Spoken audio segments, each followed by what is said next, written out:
నమస్కారం. అసలు ఈ విజయ్‌ని ముఖ్యమంత్రి కాకుండా చేయటానికి ఢిల్లీలోనే పెద్ద కథ తిరుగుతుందనడానికి కొన్ని ఆధారాలు అంటే నా అనుమానాలు చెప్తున్నా. మొత్తం కూడా చక్రం ఢిల్లీ వాళ్ళు తిప్పుతున్నారని నాకు అనుమానం వస్తుంది. ఎందుకు కమ్యూనిస్ట్ వాళ్ళు ఒక సీక్రెట్ చెప్పారు నిన్న.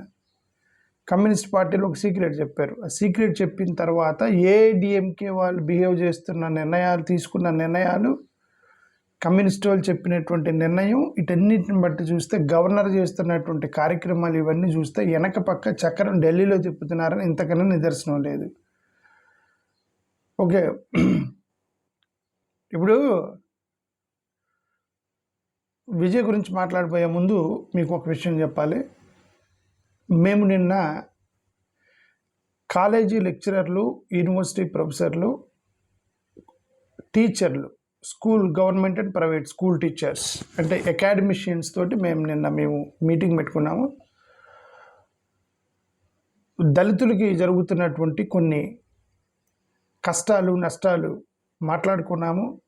ఆన్లైన్లో టీచర్లకి, ప్రొఫెసర్లకి, యూనివర్సిటీ కాలేజీ లెక్చరర్లకి జరుగుతున్నటువంటి కొన్ని కష్టాలు ప్రభుత్వం దృష్టికి, గవర్నమెంట్ దృష్టికి తీసుకెళ్తాం త్వరలో ఏడిఎస్ ప్లాట్ఫామ్ మీద నుంచి.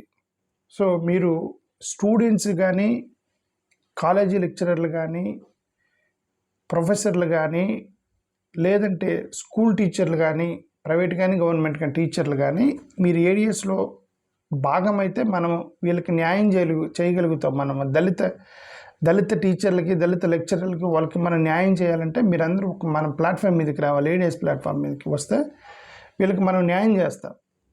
సో మీరు టీచర్లు జాయిన్ అవ్వడానికి మీకు మన ఇన్ఛార్జీల నంబర్లు ఇస్తున్నాను. ఫస్ట్ కామెంట్ చేసి ఆ నంబర్లు ఇస్తాను కింద. ఆ ఇన్ఛార్జీలకు మీరు కాల్ చేసి ఏడిఎస్లో జాయిన్ అయిపోండి. ప్రొఫెసర్లు, లెక్చరర్లు మొత్తం కూడా, స్టూడెంట్స్ కూడా. ఓకే, మాకు యూనివర్సిటీలో క్యాస్ట్ డిస్క్రిమినేషన్ జరుగుతుంది. రోహిత్ వేముల కేసు ఏదో దాని గురించి మళ్ళీ పెద్ద చర్చించేది లేదు. రీసెంట్గా యూజీసీ గైడ్లైన్స్ కూడా చెప్పింది. యూజీసీ గైడ్లైన్స్ ప్రకారం యూజీసీ ఒక రిపోర్ట్ ఇచ్చింది. 118% క్యాస్ట్ డిస్క్రిమినేషన్ ఇంక్రీజ్ అయింది యూనివర్సిటీ క్యాంపస్లో అని. So we have to counter this. ఎందుకంటే మన విద్యార్థులు మనం కాపాడాలి. అది క్యాస్ట్ డిస్క్రిమినేషన్ యూనివర్సిటీలో పెరుగుతుంది అనేది మన అందరికీ తెలుసు. అండర్ రిప్రజెంటేషన్ జరుగుతుంది. యూనివర్సిటీ ప్రొఫెసర్లను ఎవరు రిక్రూట్ చేయట్లేదు. బ్యాక్లాగ్ పోస్టులు అలానే పెడుతున్నారు. నాట్ ఫౌండ్ సూటబుల్ అని పెద్ద స్కామ్ జరుగుతుంది. నాట్ ఫౌండ్ సూటబుల్ అని మా వాళ్ళందరూ డిగ్రీలు, పిహెచ్డీలు చేసి కూర్చున్నారు కానీ ఎవరికి ఉద్యోగాలు లేవు. సో టీచర్ పోస్టులు, బ్యాక్లాగ్ పోస్టులు ఇవన్నీ కూడా ఫిల్ చేయట్లేదు. ప్రొఫెషనల్ ఐసోలేషన్ చేస్తున్నారు కొన్ని సెమినార్ల దగ్గర, అక్కడ ఇక్కడ కూడా. అంటే మా వాళ్ళు ఫీల్ అవుతున్నారు, ఏంటి ఇక్కడ ఏమన్నా వివక్ష ఉందా అనేటువంటిది. ఎవరికి ఇంపార్టెన్స్ ఇవ్వాలి కదా సెమినార్స్, కాన్ఫరెన్స్లో. అదొక ఇష్యూ. మేము బాధను వ్యక్తపరుస్తున్నాం అన్నమాట. ఇప్పుడు మీరు ఎక్కడ చూసిన మెరిట్ రిజర్వేషన్ అని చర్చించేసి ఇది రిజర్వేషన్ క్యాండిడేట్స్ ఇండైరెక్ట్గా హ్యూమిలేట్ చేస్తున్నారు. అది కూడా కరెక్ట్ కాదని మాకు అనిపిస్తుంది.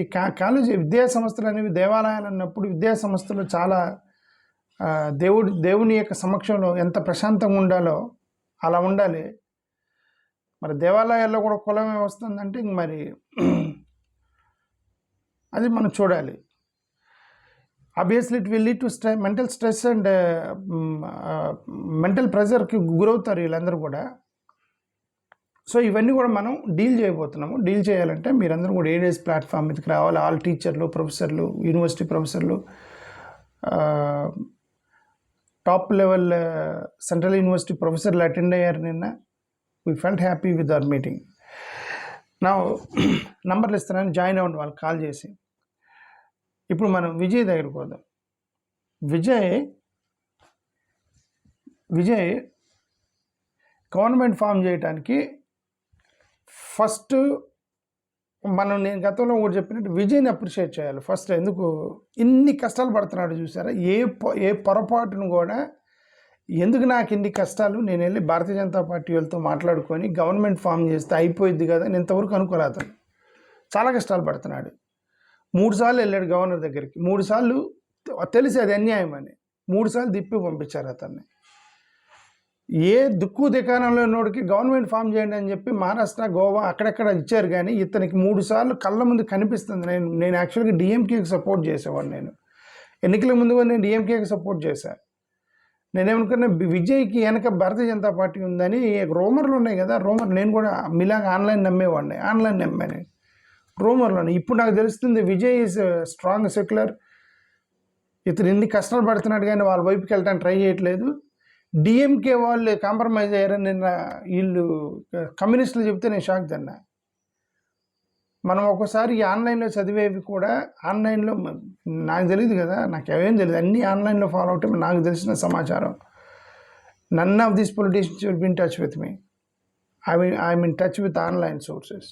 ఓకే, దాన్ని బట్టి నేను అనలైజ్ చేసి చెప్తున్నా. ఇప్పుడు నేను మనసు మార్చుకున్నా. ఏమని విజయ్ స్ట్రాంగ్గా నిలబడ్డాడు సెక్యులర్ అనికి, అవతల డిఎంకే వాళ్ళు కాంప్రమైజ్ అయ్యారని చెప్పేసి కమ్యూనిస్టులు చెప్పారు. నిన్న బేబీ వచ్చి చెప్పాడు. నేను షాక్ తిన్నాను.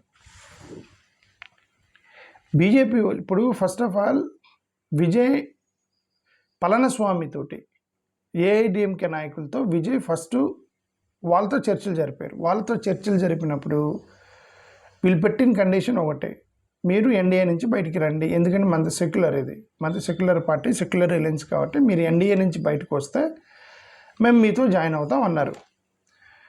అదర్వైజ్ ఏఐడిఎంకే టీవీకి ఇప్పటి గవర్నమెంట్ ఫామ్ అయి ఉండేది. ఎన్డీఏ నుంచి వాళ్ళు ఒకటి ఫస్ట్ ఎన్డీఏ నుంచి బయటికి రావడానికి సిద్ధంగా లేరు ఏఐడిఎంకే వాళ్ళు. అది పాయింట్ 1. ఎందుకు వాళ్ళకి తెలుసు ఎన్డీఏ నుంచి బయటకు వస్తే ఏం జరిగిద్దో. 2, 10-15 ఈ అడిగారట, మినిస్టర్ పోస్టులు అడిగారట. 10 మినిస్టర్ పోస్టులు అడిగారట. మాకు 10 మినిస్టర్ పోస్టులు ఇస్తే జాయిన్ అవుతాం. సో అది విజయ్కి సరే మినిస్టర్ పోస్టులు అవన్నీ తర్వాత సంగతి.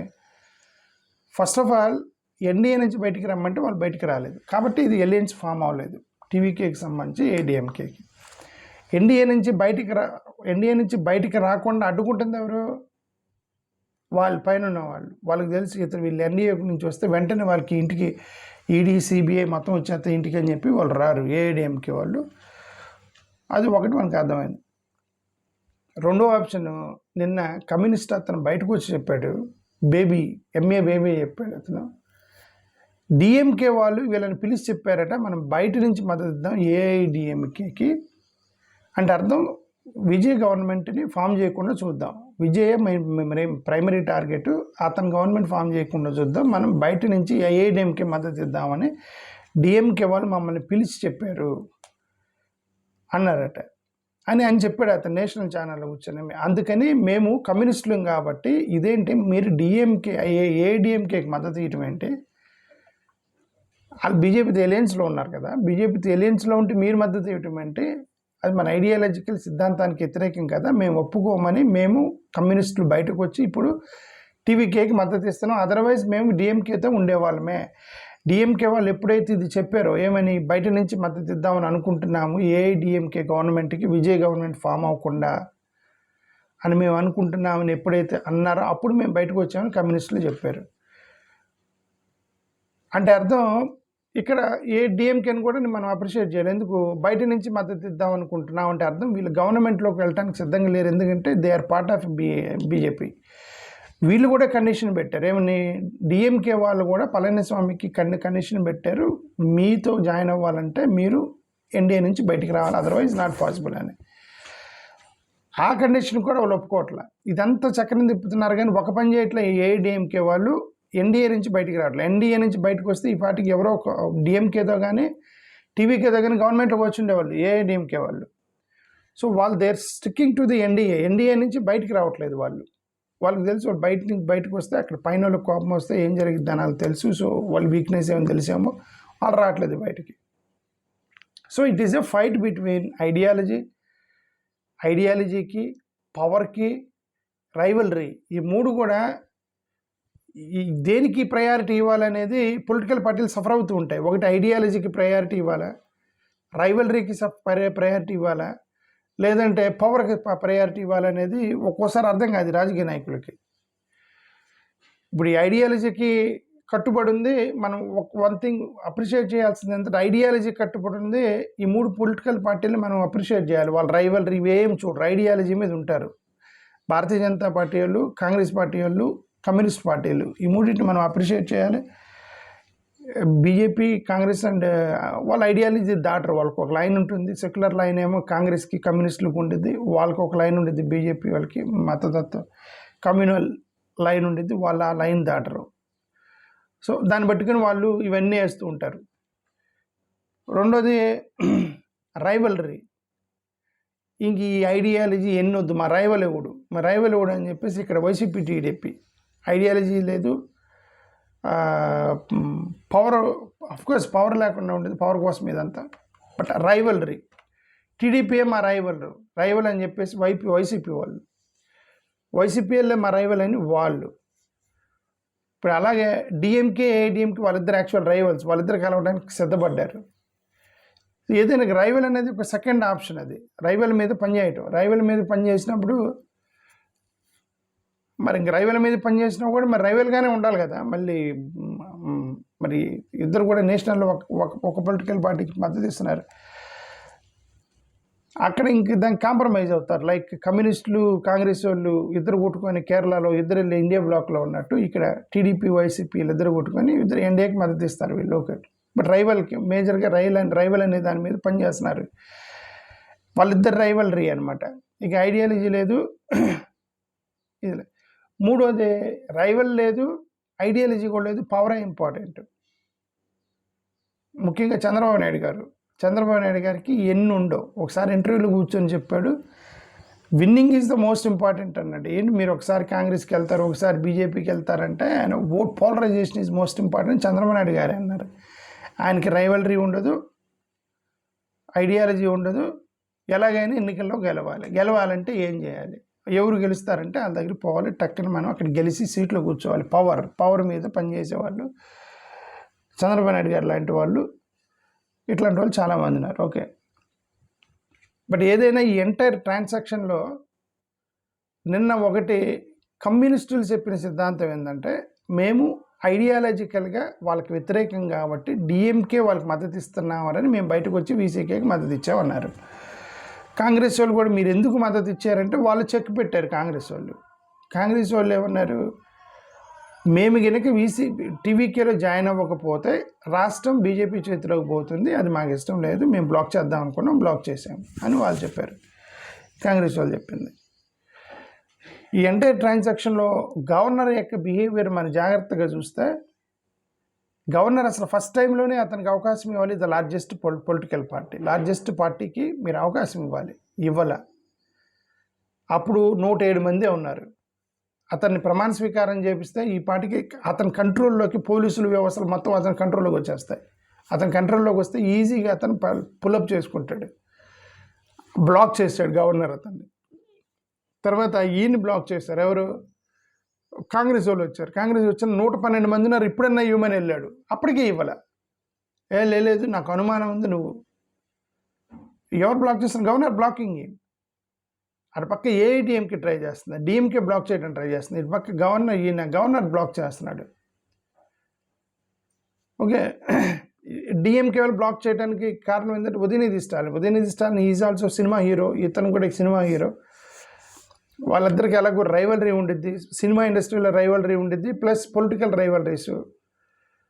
అతనికి ఓటేశారు, ఇతనికి ఓటేయలేదు. సో అడ్డుకోవడానికి ట్రై చేస్తాడు ఉదయనిధి స్టాలిన్ గేమ్ ప్లే చేస్తున్నాడని వెనక కొన్ని న్యూస్ చదివాను. Udhayanidhi Stalin is making sure Vijay should not form the government అని ఉదయనిధి స్టాలిన్ పట్టుకొని కూర్చున్నాడని ఎక్కడో చదివాను. సో స్టాలిన్ కొద్దిగా ఐడియాలజికల్గా కట్టుకొని అని ఉంటాడు, పెద్ద మెచ్యూరిటీ ఉంటాడు Stalin. But Udhayanidhi Stalin is youngster. అతను విజయ్కి సినిమా ఇండస్ట్రీలో రైవలరీ ప్లస్ ఇక్కడ రైవలరీ కాబట్టి అతను అడ్డుకోవడానికి ట్రై చేస్తున్నాడు ఉదయనిధి స్టాలిన్ అనేది ఒకటి మనకు తెలిసిన సమాచారం. సో ఆబ్వియస్లీ ఇక్కడ గవర్నర్ కంట్రోల్ చేస్తుంది సెంట్రల్ గవర్నమెంట్ నుంచే. ఏఐడిఎంకేని ఎన్డీఏ నుంచి బయటికి రాకుండా కంట్రోల్ చేస్తుంది సెంట్రల్ గవర్నమెంట్ వల్ల. ఇప్పుడు ఈ ఎంటైర్ విజయ్కి వచ్చే కష్టాలు మొత్తం కూడా పెడుతుంది వాళ్ళే, అక్కడ ఉన్నటువంటి పైన ఉన్న వాళ్ళని నాకైతే అనిపిస్తుంది. బట్ అయినా సరే తను తట్టుకొని ఇప్పటికి కూడా ఎప్పుడు ప్రయత్నం చేయకుండా అటువైపుకి వెళ్దామని ప్రయత్నం చేయకుండా వీళ్ళతోనే గవర్నమెంట్ ఫామ్ చేద్దామని ట్రై చేస్తున్నాడు. ఇతను రెసిస్టెన్స్ చేశాడు, తను చేయగలిగిన కెపాసిటీతో ఫైట్ చేసినట్టే విజయ్ని మనం అప్రిషియేట్ చేయాలి. That's all what I want to say. Thank you, నమస్కారం. మీరందరూ లెక్చరర్లు, కాలేజీ ప్రొఫెసర్లు, students must join under ADS. We are going to the intellectual platform మీదకి మీరు వస్తే we are going to shape many things that we need your contribution. Please call the numbers I'm giving below and join with them. Thank you. Namaskar.